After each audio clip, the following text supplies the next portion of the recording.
अमृत वो अनमोल वस्तु है जिसे पीकर हम सब मृत्यु पर विजय पा सकते हैं। जिसको पीने वाला अमर हो जाता है, मृत्यु उसके निकट भी नहीं आ सकती। मृत्यु तो यूं भी मेरे शिष्यों के निकट नहीं आ सकती है देवराज। आ भी जाए तो उल्टे पांव लौट जाती है। आप भूल रहे हैं कि मेरे पास संजीवनी मंत्र है। दैत्य गुरु शुक्राचार्य, आप महान विद्वान हैं, महाज्ञानी हैं। संजीवनी मंत्र ने आपको इतना शक्तिशाली बना दिया है कि कोई आपके समक्ष सिर नहीं उठा सकता। फिर भी क्या मैं आपसे एक बात पूछ सकता हूं?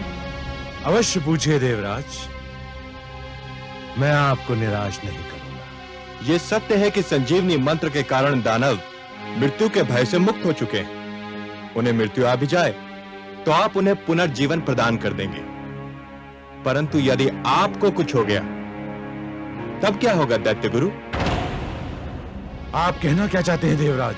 यही कि यदि दानव मर जाएं तो संजीवनी मंत्र उन्हें जीवित कर देगा, पर यदि मृत्यु ने आप पर आघात कर दिया तो आपको कोई जीवित न कर सकेगा, संजीवनी मंत्र भी नहीं।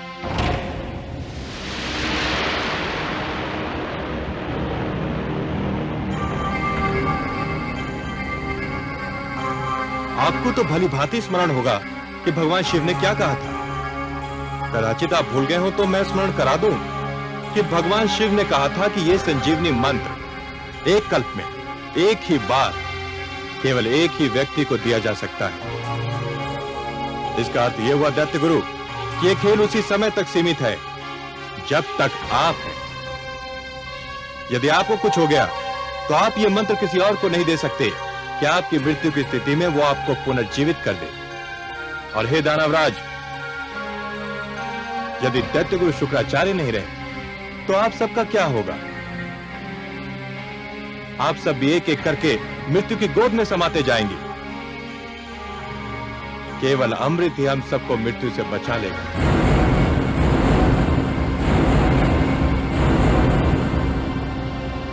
आपके तर्क में तथ्य है देवराज, किंतु हमें अमृत कैसे प्राप्त होगा देवराज? मैं पूरी योजना लेकर उपस्थित हुआ हूं। अमृत समुद्र मंथन द्वारा प्राप्त होता है, पर समुद्र मंथन एक बहुत विशाल अभियान है। पूरे समुद्र को मथना कोई परिहास नहीं है, वो भी इस स्थिति में जब मंदर पर्वत जैसी मथानी होगी और वासुकी नाग की डोरी। ये तो वास्तव में बहुत कठिन और महान अभियान होगा।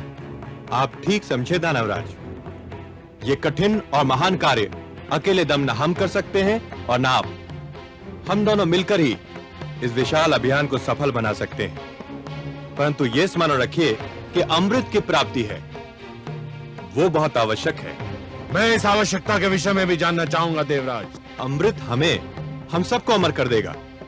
जब आपको यह विश्वास होगा कि हम अमृत पान के उपरांत मर नहीं सकते और हम भी यह जान लेंगे कि हमारे अस्त्र शस्त्र आपका कुछ नहीं बिगाड़ सकते, तो युद्ध निरर्थक होकर रह जाएगा। अमृत केवल मृत्यु का ही नहीं, युद्ध का भी अंत होगा।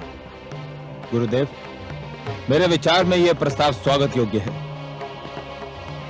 इस प्रस्ताव की महानता को नकारा नहीं जा सकता गुरुदेव। हमें देवताओं की बात मान लेनी चाहिए, हमें देवताओं की बात मान लेनी चाहिए।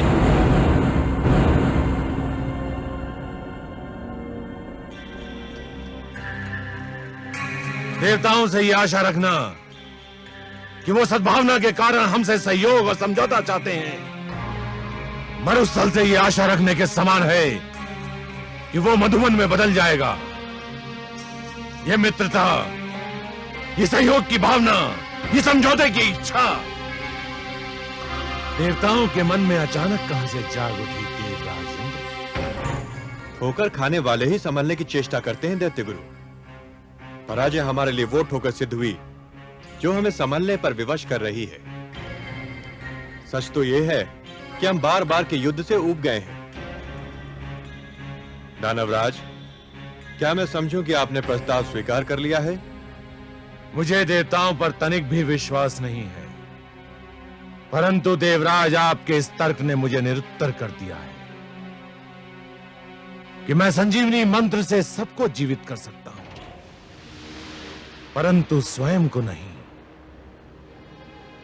मेरी मृत्यु की स्थिति में मेरे शिष्यों का भविष्य अंधकार में डूब जाएगा। अपने शिष्यों के हित के लिए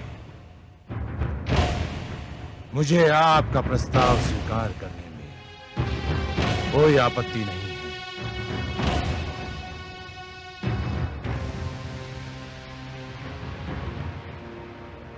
हमें आपका प्रस्ताव स्वीकार है देवराज। हम आपको सहयोग देंगे।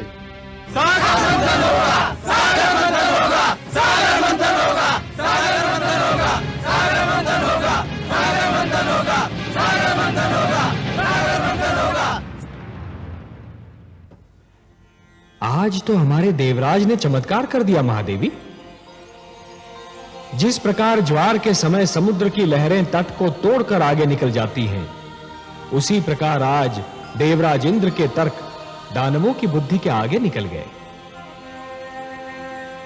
जैसे सूर्य दीपक की महत्ता को कम कर देता है, वैसे ही आज देवराज ने दैत्य गुरु शुक्राचार्य को निरुत्तर कर दिया। जिस युद्ध को देवराज हार चुके थे, उसी युद्ध को उन्होंने दानवों की सभागार में जीत लिया। उन्होंने यह सिद्ध कर दिया देवी कि युद्ध केवल रणक्षेत्र में नहीं होता, विवाद क्षेत्र में भी होता है, और उसे विवाद क्षेत्र में जीता भी जा सकता है। भोर समय का भूला सांझ पड़े घर लौट आए तो उसे भूला नहीं कहते। लगता है देवराज वास्तव में ठोकर खाकर संभल गए हैं। आज तो उन्होंने दैत्य गुरु शुक्राचार्य जैसे विद्वान को भी तर्कहीन कर दिया। हाँ, परंतु हमारे देवराज का मन सूर्य की भांति बड़ा विचित्र है देवी। जब अंधेरे से सवेरा निकलता है, तब सूर्य की किरणें बहुत शीतल होती हैं, परंतु जैसे जैसे दिन चढ़ता जाता है, वैसे उन किरणों की शीतलता लुप्त हो जाती है और वही किरणें ताप की वर्षा करने लगती हैं। अभी तो हमारे देवराज के मन में पराजय का घाव हरा है। जब यह घाव भर जाएगा, तब हमारे देवराज इंद्र कितने विनम्र रहते हैं, यह देखना आवश्यक है देवी। परंतु आज तो वे दानवों से सहयोग प्राप्त करने में सफल हो ही गए। आपके परामर्श के अनुसार सागर मंथन तो होकर ही रहेगा। हाँ महादेवी, देवराज की सफलता यह दर्शा रही है कि उनका कार्य तो समाप्त हो गया। अब मेरा कार्य आरंभ होना है। दानव सागर मंथन के लिए उतावले हैं, तो फिर हमें भी देर नहीं करनी चाहिए। पक्षीराज,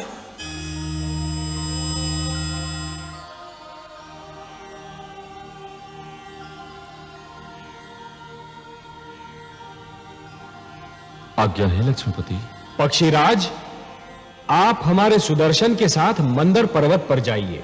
जो आज्ञा देवेश्वर।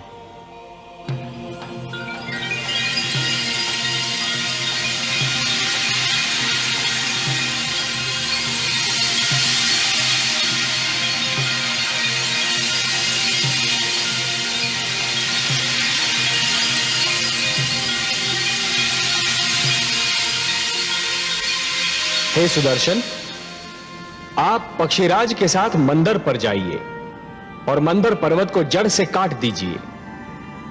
और हे पक्षीराज, मंदर के जड़ से कट जाने पर आप उसे हमारे पुष्पक से बांधकर सागर तट पर ले आइए और फिर हमारे अगले आदेश की प्रतीक्षा कीजिए। मैं आपके आदेश की प्रतीक्षा करूंगा देवेश्वर।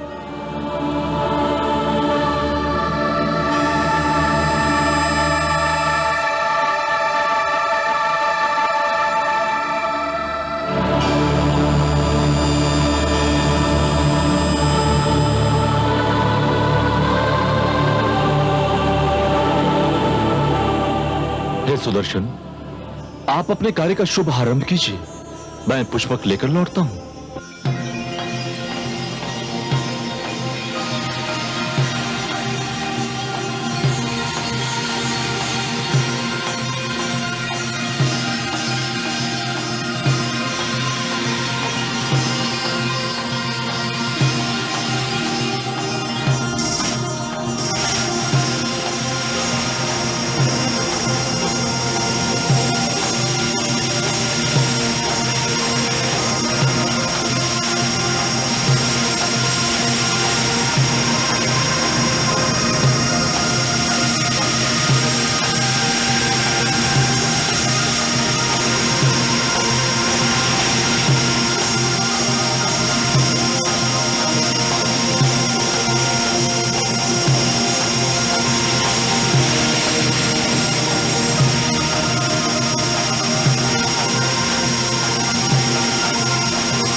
अपना वचन याद है देवराज?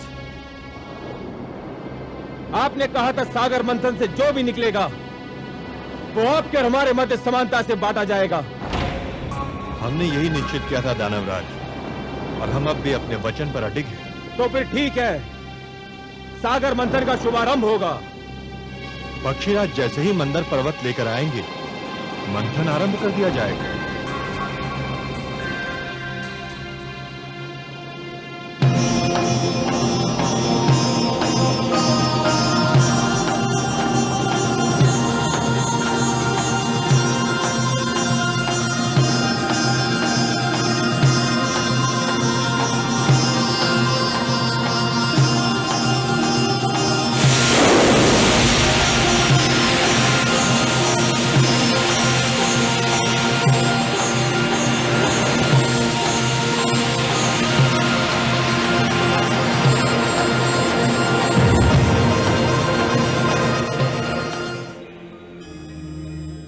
नारायण नारायण। आइए देवर्षि।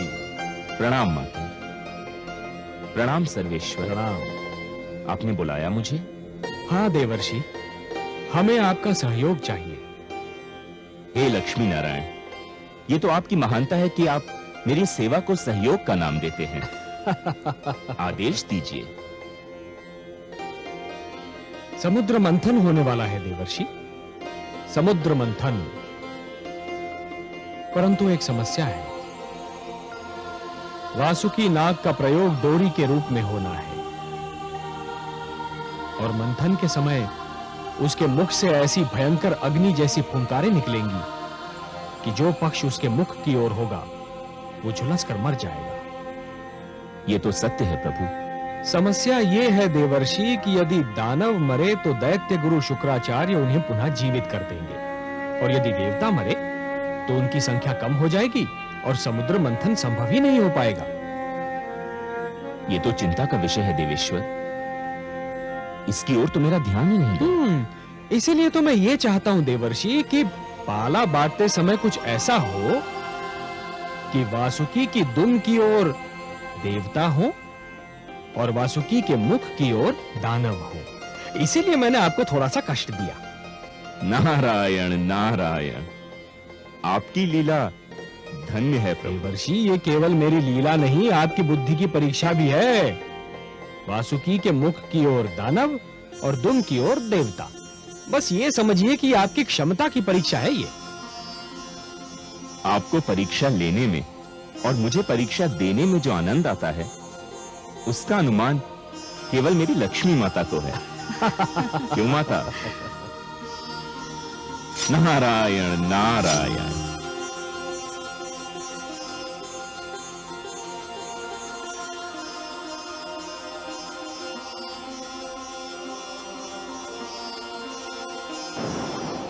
नहीं देवराज, हम दुम का छोर पकड़ेंगे और तुम देवतागण मुख की ओर रहोगे। ये नहीं हो सकता। दानव पक्ष वासुकी के मुख का छोर पकड़ेगा और हम दुम की ओर रहेंगे। दानवराज ने जो कह दिया वही होगा। हमारे देवराज के निर्णय भी कोई नहीं बदल सकता। तो फिर समझ लो संधि समाप्त हो गई और समझौता भी टूट गया। नारायण नारायण। आइए देवर्षि, स्वागत है।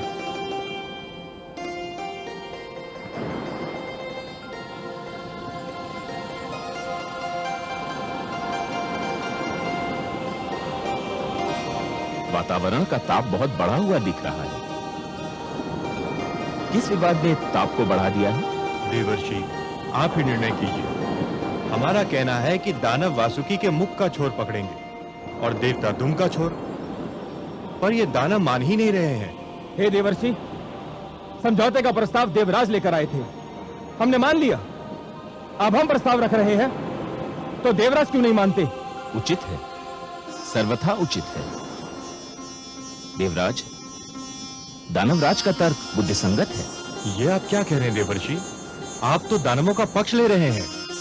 मैं पक्ष नहीं ले रहा हूं देवराज, मैं तो वही कह रहा हूं जो न्याय संगत है। हे देवराज, शरीर में मुख श्रेष्ठ होता है या पांव? 100% मुख। वो ऊपर होता है, ऊंचा होता है, शरीर की पहचान बताता है। तो फिर तो श्रेष्ठ की ओर उसी को ही होना चाहिए जो स्वयं भी श्रेष्ठ हो। क्या कहना चाहते हैं आप देवर्षि?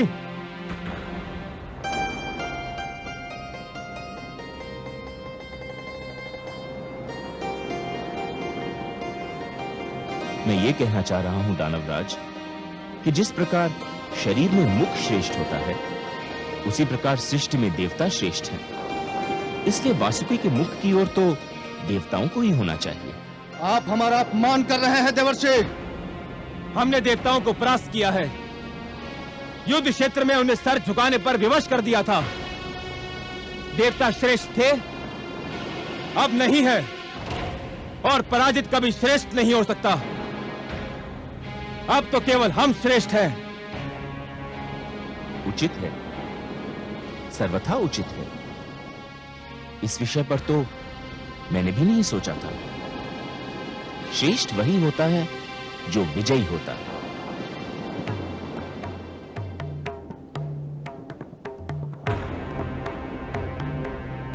हे देवेंद्र, अब इस कटु सत्य को मान ही लीजिए कि विजयी होने के कारण दानव श्रेष्ठ हो चुके हैं।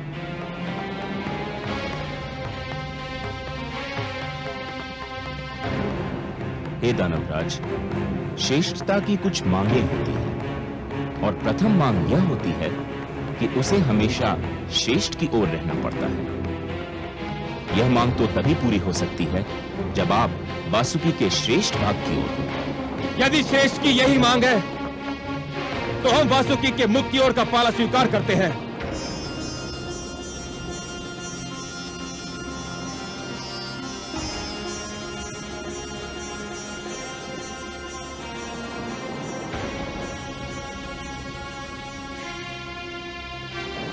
आप वास्तव में श्रेष्ठ हैं दानवराज।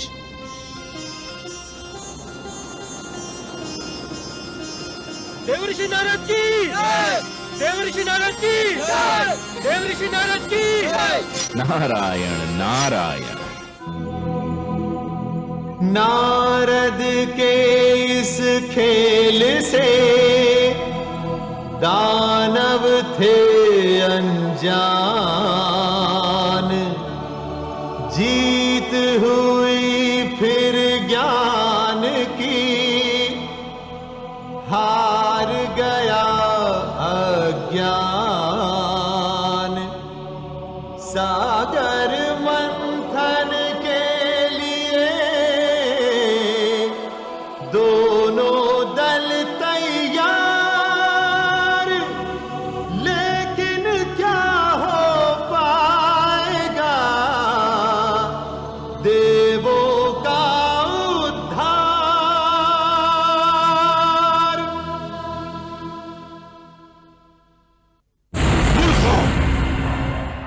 तुम जानते हो कि वासुकी के मुख की ओर रहने से क्या होगा?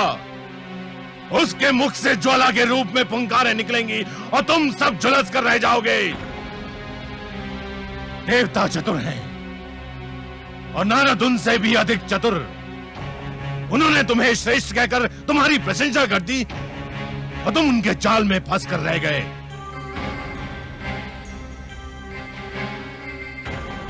परंतु गुरुदेव, अब तो हमने उनका प्रस्ताव मान लिया है।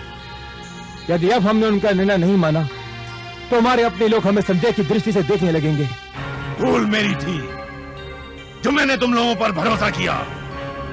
मुझे स्वयं वहां पर उपस्थित रहना चाहिए था। अब क्या होगा गुरुदेव? बाण धनुष से निकल चुका है। जाओ, जाकर मंथन आरंभ करो। मुझे स्वयं देवताओं की चतुराई पर दृष्टि रखनी है। जाओ। जो आज्ञा गुरुदेव।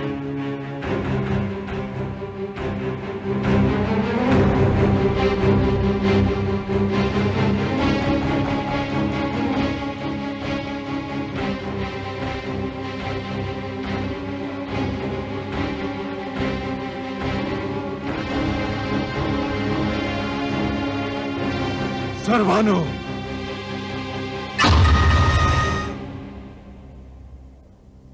आज्ञा गुरुदेव। सर भानु, समुद्र मंथन होने जा रहा है। मुझे चिंता है कि देवता जितने चतुर हैं, दानव उतने ही मूर्ख। ना जाने मैं कब से उनकी मूर्खता को चतुराई में बदलने की चेष्टा कर रहा हूं। मुझे विश्वास है कि देवता अमृत के बंटवारे में भी चतुराई अवश्य दिखाएंगे। तो फिर आपका मेरे लिए क्या आदेश है? मैं ये कार्यभार तुम्हें सौंपता हूं। तुम ध्यान रखोगे कि अमृत के बंटवारे में कोई पक्षपात न हो। जितना अमृत देवताओं को मिले, उतना ही दानवों को। आप निश्चिंत रहिए गुरुदेव, मेरे होते हुए कोई असमानता नहीं हो सकती।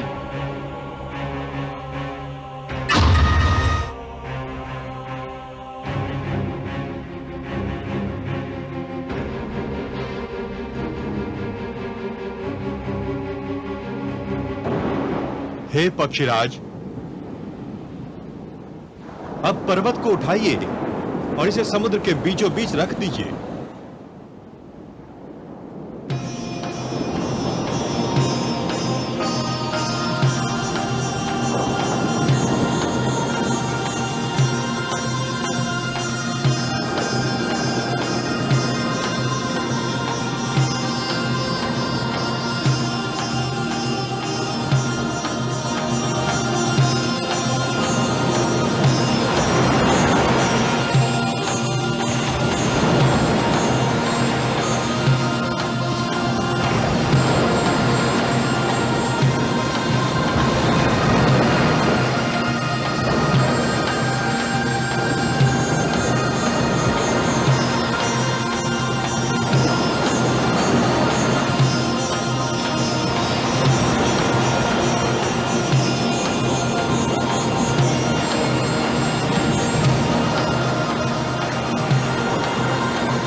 देवराज, अंदर समुद्र तल में टिक नहीं पा रहा। यदि इसे समुद्र के नीचे कोई ठोस वस्तु ना मिली तो ये डूब जाएगा। इसे कोई ठोस आधार चाहिए। तो फिर मंथन कैसे होगा देवराज? कोई उपाय तो करना ही होगा। हम इतने बड़े आकार की कोई ठोस वस्तु कहाँ ढूंढने जाएंगे जिस पर मंदराचल टिक सके? मेरी तो बुद्धि काम नहीं करती। हमें कोई ठोस चट्टान तो ढूंढनी ही होगी। ये जटिल कार्य तो आप देवताओं को ही सुहाएगा। हमें अनुमति दीजिए। दानवराज ठीक कह रहे हैं, हमारे पास नष्ट करने को समय नहीं है। चलो दानवीरो, हो चुका सागर मंथन। ठहरिए दानवराज। देवराज, हम ठहर कर क्या करेंगे? मंथन तो संभव नहीं है। समुद्र मंथन यदि इतना सरल होता, अमृत का मिलना यदि इतना सहज होता दानवराज, तो यह कार्य कब का हो चुका होता। परंतु जैसे नागमणि को प्राप्त करने के लिए जोखिम झेलना पड़ता है, वैसे अमृत प्राप्त करने के लिए कठिनाइयों से तो जूझना ही होगा। परंतु इस कठिनाई का तो कोई उपाय दिखाई नहीं देता। उपाय है। हे देवराज, क्षीर सागरवासी भगवान विष्णु के अतिरिक्त और कोई नहीं जो हमारी सहायता कर सके।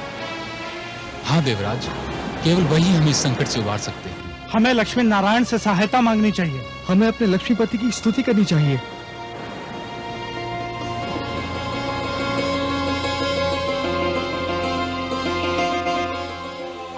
ये धरती से पुकार उठ रही है।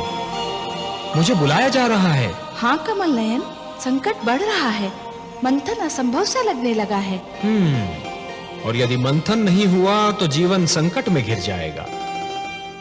देवता अमृत से वंचित रह जाएंगे और दानव संस्कृति की जीत हो जाएगी। परंतु हे कमल नयन, मंथन कैसे होगा? मंदराचल तो समुद्र में डूबा जा रहा है। उसे स्थिर करने के लिए कोई महान ठोस वस्तु मिलेगी कहां से भला? प्रिय, मैं धरती और जीवन का पालक हूं।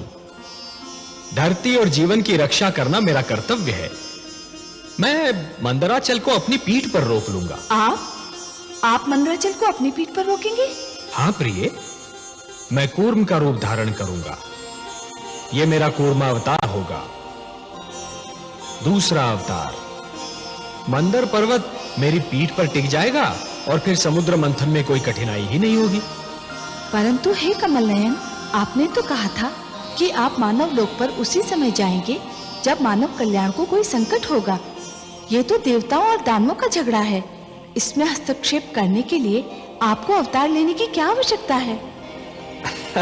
हे महादेवी, मैंने कहा ना कि यदि सागर मंथन नहीं हुआ तो दानव संस्कृति जीत जाएगी, और यदि दानव संस्कृति जीत गई तो सर्वप्रथम मानव संस्कृति को मिटा देगी। देवता उनके आगे नहीं टिक पा रहे तो मानव कहां से ठहरेगा? वो तो और भी दुर्बल है, और इसीलिए यह देवताओं और दानवों के झगड़े से अधिक मानव कल्याण का प्रश्न है। मुझे जाना ही होगा। और मैं, क्या मेरे भाग्य में फिर वियोग की घड़ियां लिखी हैं? प्रिय, वियोग के उपरांत जो मिलन होता है उसका आनंद ही कुछ और होता है। वियोग तो मिलन की मिठास बढ़ा देता है प्रिय, और फिर ये वियोग इतना लंबा नहीं होगा।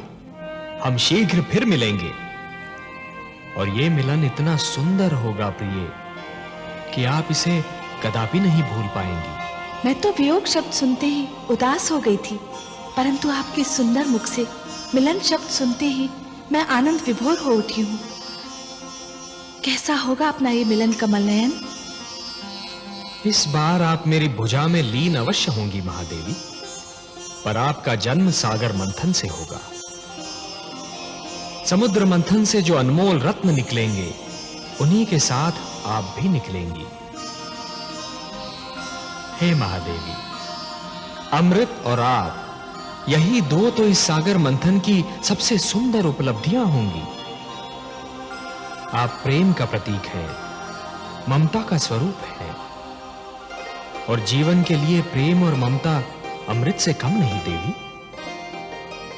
सत्य पूछिए तो प्रेम और ममता तो अमृत से भी कहीं अधिक सुंदर और महान है।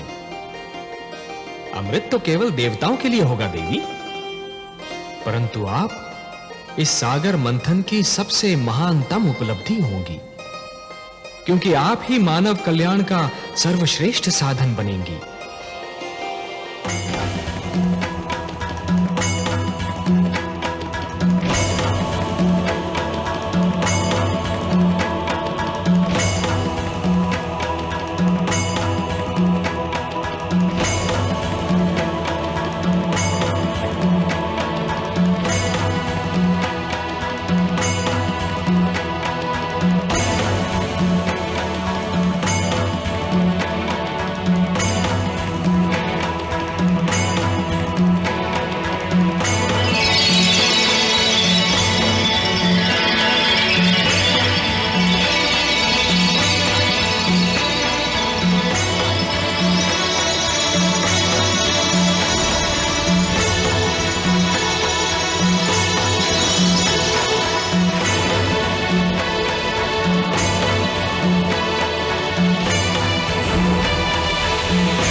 मानव के हित में सदा लेते हैं अवतार। सागर मंथन का लिया नारायण ने भार। लीलाधर भगवान की लीला बड़ी अनूप, धरती के कल्याण को लिया कुर्म का रूप, लिया कुर्म का रूप।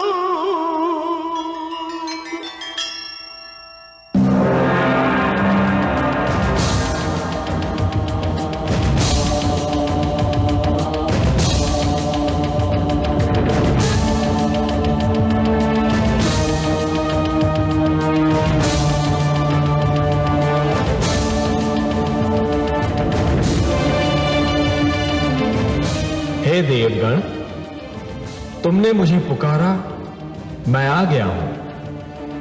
ये कूर्म नहीं, स्वयं मैं हूं। मैं सागर तल में जा रहा हूं देवगण। मैं मंदराचल को अपनी पीठ पर धारण करूंगा, फिर मंदराचल कदापि नहीं डूबेगा और तुम देव और दानव सरलता से सागर मंथन कर सकोगे।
असुर और सुर ने किया स्वार्थपूर्ण सहयोग। मन का होता मेल तो होता शुभ संयोग। सागर मंथन चल रहा, हलचल हुई अपार। क्या होगा परिणाम अब देख रहा संसार, देख रहा संसार। जो सुनेगा ये पुराण पाएगा सुख और ज्ञान, पाएगा सुख और ज्ञान। कर्म को ही धर्म जान, प्रेम की तू छेड़तान, प्रेम की तू छेड़तान।